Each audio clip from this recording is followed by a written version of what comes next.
안녕하세요. 이동열 목사와 함께하는 매일 성경 큐티 시간입니다.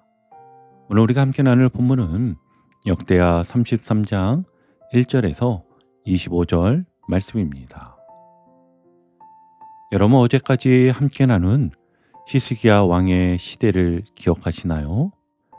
닫혔던 성전 문이 열리고 꺼졌던 등불이 다시 켜졌습니다. 유월절이 회복되었고 백성들이 찬양으로 예루살렘을 가득 채웠지요. 그야말로 부흥의 시대였습니다. 그런데 놀라운 반전이 찾아옵니다. 그래서 오늘 말씀 역대기 33장은 이렇게 시작을 하지요. 함께 보시면 므낫세가 왕위에 오를 때에 나이가 12세라 예루살렘에서 55년 동안 다스리며 여호와 보시기에 악을 행하여. 아멘. 새롭게 왕이 된 므낫세는 이스라엘 부흥의 시대를 이끌었던 히스기야의 아들인데요. 안타깝게도 성경은 그를 유다 역사상 가장 악한 왕이라 기록을 합니다.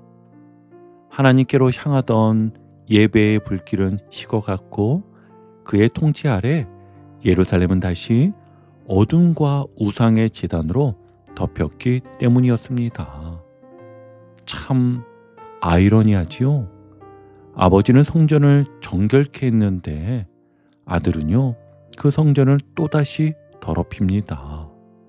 아버지는 등불을 켰는데 아들은 또다시 불을 꺼버립니다. 이쯤에서 우린 이런 질문이 저절로 떠오릅니다. 어떻게 이렇게 될 수 있을까? 하나님을 믿는 가정에서도 어떻게 이런 일이 생길 수 있을까? 오늘 본문은요, 바로 그 대답을 우리에게 들려줍니다. 믿음의 가문도 부흥의 역사도 하나님의 은혜를 잊으면 무너진다는 것이지요. 그리고 동시에 하나님은 악한 므낫세라도 포기하지 않으신다는 복음의 이야기도 함께 들려주십니다. 자, 그럼 우리 이제 본문에 어떤 일이 있었는가를 자세히 보기 위해 다른 때와 동일하게 세 단락으로 나누어 하나하나 살펴보겠습니다. 우리 첫 단락의 시작인 1절과 2절을 다시 한번 함께 보시면 므낫세가 왕위에 오를 때에 나이가 12세라 예루살렘에서 55년 동안 다스리며 여호와 보시기에 악을 행하여 여호와께서 이스라엘 자손 앞에서 쫓아내신 이방 사람들의 가증한 일을 본바다. 아멘. 우선 므낫세의 이름의 뜻은요, 잊었다라는 뜻입니다. 이 이름은 본래 요셉이 고난 중에 얻은 아들을 보면서 하나님이 내 모든 고난과 고생을 잊게 하셨다라고 고백하며 그의 아들의 이름을 지은 이름이었지요. 히스기야가 아들 므낫세를 낳을 때는 아마도 그가 병에서 나은 후 혹은 아수르의 위협이 끝나 평안을 누리던 시기였을 것입니다. 이때 잊게 하셨다는 이름은 아수르의 침공의 공포, 병과 죽음의 위기, 전쟁과 긴장의 고통을 하나님이 지나가게 하셨다는 감사와 안도의 표현이었을 가능성이 아주 크지요. 즉 히스기야는요, 하나님께서 나의 고난을 잊게 하셨다라는 창세기 요셉이 그 아들의 이름을 지을 때의 의미로 이름을 지었던 것이지요. 그런데 어떠했지요? 히스기야의 아들 므낫세는 정반대로 살았습니다. 안타깝게도 은혜를 잊고 말씀을 잊고 하나님을 잊었지요. 그는요, 아버지 히스기야가 헐어버린 산당을 다시 세웁니다. 그곳에 바알을 위해 제단을 쌓고요, 아세라 목상을 만들고 하늘의 모든 1월 성신을 섬겼습니다. 하나님께서 내 이름을 예루살렘에 영원히 두리라 하신 성전 안에 자기가 만든 아로 생긴 목상 곧 우상을 세우기까지 하였지요. 그뿐 아니라 그는 흰놈의 아들 골짜기에서 자기 아들들을 불 가운데로 지나가게 합니다. 즉 자녀를 인신제물로 바치는 끔찍한 일을 한 것입니다. 여기서 멈추지 않고요. 그는 점치고 사술과 요술을 행하며 신접한 자와 박수를 신임하여 가까이 두었습니다. 율법에서 철저히 금지한 일들을 왕이 앞장서서 행한 것이지요. 그 결과가 9절에 이렇게 기록이 됩니다. 유다와 예루살렘 주민이 므낫세의 꾀임을 받고 악을 행한 것이 여호와께서 멸하신 모든 나라보다 더욱 심하였더라. 아멘. 성전이 무너진 것이 아니라 신앙의 중심이 무너진 것입니다. 여러분 참 놀랍지 않습니까? 믿음의 아버지 밑에서 자라난 아들이 이렇게까지 달라질 수 있다니요. 히스기야는요, 성전을 회복한 왕이었지만 그의 아들 므낫세는 성전을 무너뜨린 왕이 된 것입니다. 여러분, 그렇다면 이 차이는 어디에서 비롯된 것일까요? 네, 바로 기억입니다. 하나님의 은혜를 잊을 때 믿음은 껍데기만 남고요. 그 자리를 세상이 채우게 됩니다. 므낫세, 그의 이름이 이를 나타내지요. 그가 55년 동안 왕으로 있으면서 유다의 영적 지형이 완전히 바뀌었습니다. 산당이 다시 세워지고 제단이 복원되고 우상의 하나님의 자리를 대신했습니다. 히스기야 때의 부흥은 하나님의 말씀 중심의 개혁이었잖아요. 그러나 므낫세의 시대는 말씀을 잃어버린 종교적 혼합의 시대가 된 것입니다. 겉으로는 신앙 같지만 실상은 기복과 우상 숭배가 판치던 시대인 것이지요. 믿음의 위기는요, 언제나 잊음에서 시작됩니다. 말씀은 잊고 은혜를 잊고 하나님을 잊을 때 우리는 자연스럽게 세상을 섬기게 됩니다. 오늘 하루 하나님께서 내 삶에 베푸신 은혜를 하나씩 떠올려 보세요. 우리 매일 성경 큐티 본문 한 구절을 붙잡고 감사 제목을 한 가지씩 큐티책 여백에 기록해 보시길 바랍니다. 기억이요, 바로 신앙의 첫걸음임을 꼭 기억하는 모두가 되시길 바랍니다. 이어서 두 번째 단락을 함께 보면 이제 말씀의 흐름이 달라집니다. 첫 단락 1절로 9절까지는 하나님을 잊은 므낫세의 어둠이었다면 10절부터는요, 하나님께서 그를 깨우시는 장면이 펼쳐집니다. 우리 10절과 11절을 함께 보실까요?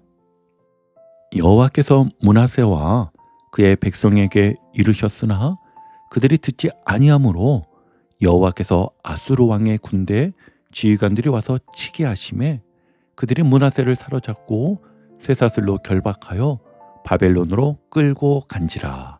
아멘. 하나님께서 말씀하셨지만 므낫세와 백성은 듣지 않았습니다. 이에 하나님은 이제 말씀 대신 사건으로 메시지를 전하시지요. 그래서 그가 의지하던 나라, 그가 그토록 두려워하던 나라인 아수르의 군대가 쳐들어와서 그를 쇠사슬로 묶고 바벨론 포로로 끌고 갑니다.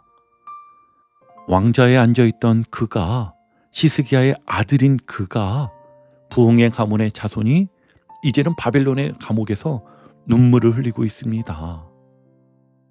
여러분, 이 장면을 한번 상상해 보십시오. 왕관 대신 쇠사슬, 보좌 대신 감옥받아 찬양 대신 후회와 통곡에 기도만이 남은 그 자리. 그런데요, 바로 그곳에서 믿음의 회복이 시작되더라는 것입니다. 12절과 13절입니다. 그가 환난을 당하여 그의 하나님 여호와께 간구하고 그의 조상들의 하나님 앞에 크게 겸손하여 기도하였으므로 하나님이 그의 기도를 받으시며 그의 간구를 들으시사 그가 예루살렘에 돌아와서 다시 왕위에 앉게 하심에 므낫세가 그제서야 여호와께서 하나님이신 줄을 알았더라. 아멘. 고난이 끝이 아니라 회복의 시작이 된 것이지요. 쇠사슬이 풀렸고 그는 다시 예루살렘으로 돌아옵니다. 하나님은 그의 기도를 들으셨고 그를 다시 왕으로 세우셨습니다. 여기서 중요한 표현이 있습니다. 그가 크게 겸손하여 기도하였다. 이 겸손하다는 말의 히브리어의 원뜻은요, 무릎을 꿇다입니다. 그의 인생의 바닥에서 처음으로 무릎을 꿇었습니다. 세상 앞에서는 교만했지만 이제 하나님 앞에서는 철저히 낮아진 것이지요. 그제서야 그는 깨달았습니다. 여호와께서 하나님이시구나. 여러분, 이것이 진짜 회개입니다. 죄책감이 아니라 하나님이 누구신지를 다시 아는 거, 그것이 회개의 시작이자 믿음의 회복입니다. 여러분 다시 한번요, 잘 들어보세요. 죄책감이 아니라 하나님이 누구신지를 다시 아는 거, 그것이 회개의 시작이자 믿음의 회복인 것입니다. 여러분, 하나님은요, 참 놀라운 분이십니다. 그분은 우리를 무너뜨리기 위해 징계하시는 것이 아니었습니다. 우리를 돌아오게 하기 위해 고난을 허락하시는 분이십니다. 고난이 찾아올 때 우리는 흔히 이렇게 묻는데요. 하나님, 왜 이런 일이 제게 일어납니까? 그런데요, 더 중요한 질문은 이것입니다. 하나님, 이 고난 속에서 제가 어디로 가야 합니까? 므낫세는 바벨론의 쇠사슬 속에서 그 대답을 찾았습니다. 그는 방향을 바꾸었지요. 하나님께로. 그 한 걸음이 인생 전체를 바꾸게 됩니다. 여러분 혹시 지금 인생의 쇠사슬을 느끼고 계신가요? 어떤 문제에 매여 있거나 해결되지 않는 아픔 속에 계신가요? 그 자리에서 하나님은 여전히 말씀하십니다. 이제 나에게 돌아오라. 므낫세가 바벨론에서 무릎을 꿇었듯이 우리도 그 자리에서 무릎을 꿇을 수 있습니다. 그러기 위해서 우리 다음과 같은 모습을 가지기 바랍니다. 첫째는요, 고난 속에서 왜가 아니라 어디로를 물어보십시오. 왜 이런 일이 생겼는가가 아니었습니다. 이 일을 통해 주님은 나를 어디로 이끄시는가, 이거를 주님께 여쭤봐야 합니다. 그리고 두 번째는 무릎을 꿇는 기도를 시작하십시오. 무너진 자리에서 침묵 속에서도 주님을 찾고 부르십시오. 그 한마디가요, 새 역사를 열어줄 것입니다. 세 번째 회복은 기도 이후에 온다는 것을 기억하십시오. 기도는요, 현실을 바꾸기 전에 나를 바꾸는 힘입니다. 다시 한번요. 기도는요, 현실을 바꾸기 전에 나를 바꾸는 힘입니다. 믿음의 방향을 다시 하나님께로 돌리는 것이 진짜 회복의 시작인 것이지요. 자, 이제 마지막 세 번째 단락인데요. 세 번째 단락에서는 믿기 힘든 일이 일어납니다. 쇠사슬에 묶여 바벨론까지 끌려갔던 므낫세가 다시 예루살렘으로 돌아옵니다. 그리고 성경은 이렇게 기록하지요. 13절 하반절인데요. 그가 예루살렘에 돌아와서 다시 왕위에 앉게 하심에 므낫세가 그제서야 여호와께서 하나님이신 줄을 알았더라. 이 고백은요, 단순한 신앙의 말이 아닙니다. 그는 죽음의 문턱에서 하나님을 만났습니다. 왕으로 돌아온 므낫세는 이제 완전히 달라졌습니다. 14절 이하를 보면 그가 어떤 일을 했는지가 구체적으로 나오지요.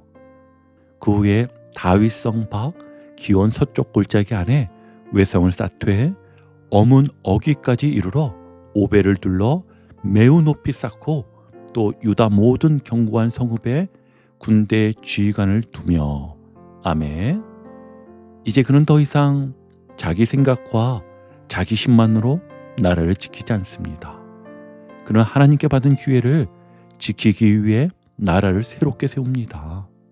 무너진 예루살렘의 성벽을 다시 세우고 군사력을 정비하며 나라를 하나님 중심으로 다시 세워가는 것이지요.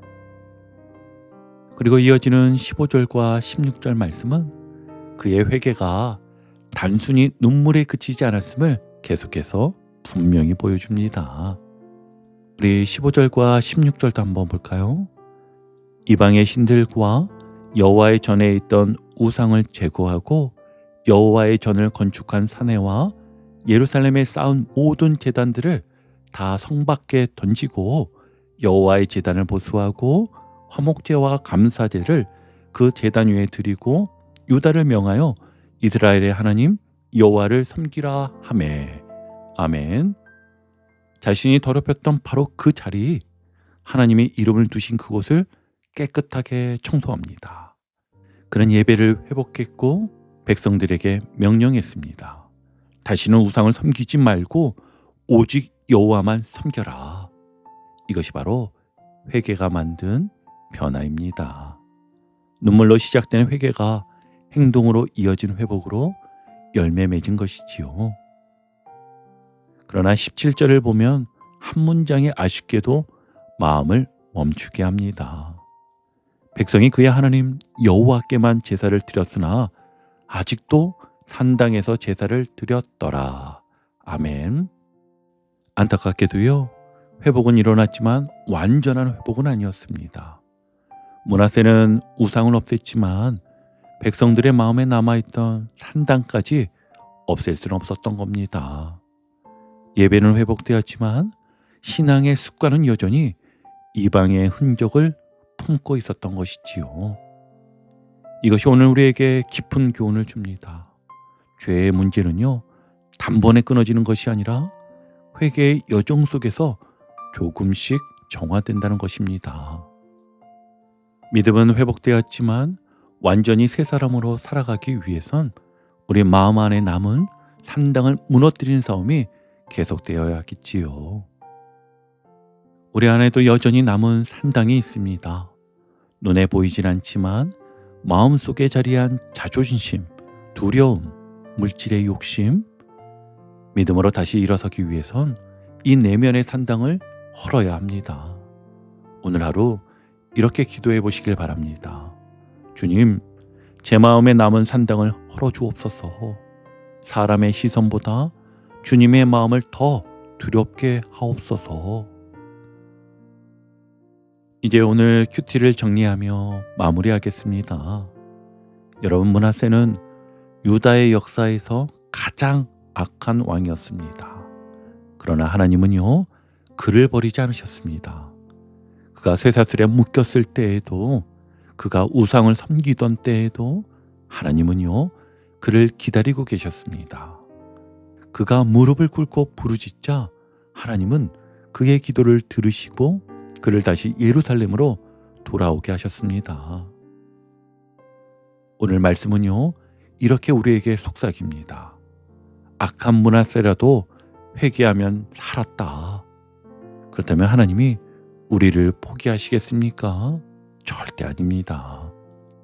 우리를 부르시는 그분은 여전히 은혜로우신 하나님, 심판보다 회복을 원하시는 하나님이십니다. 그분 앞에 무릎 꿇는 자는 누구든지 다시 일어설 수 있습니다. 오늘도 복음의 기쁨과 확신으로 승리하는 하루 되시길 축복합니다. 함께 해주셔서 감사합니다. 내일 큐티 시간에 다시 뵙겠습니다.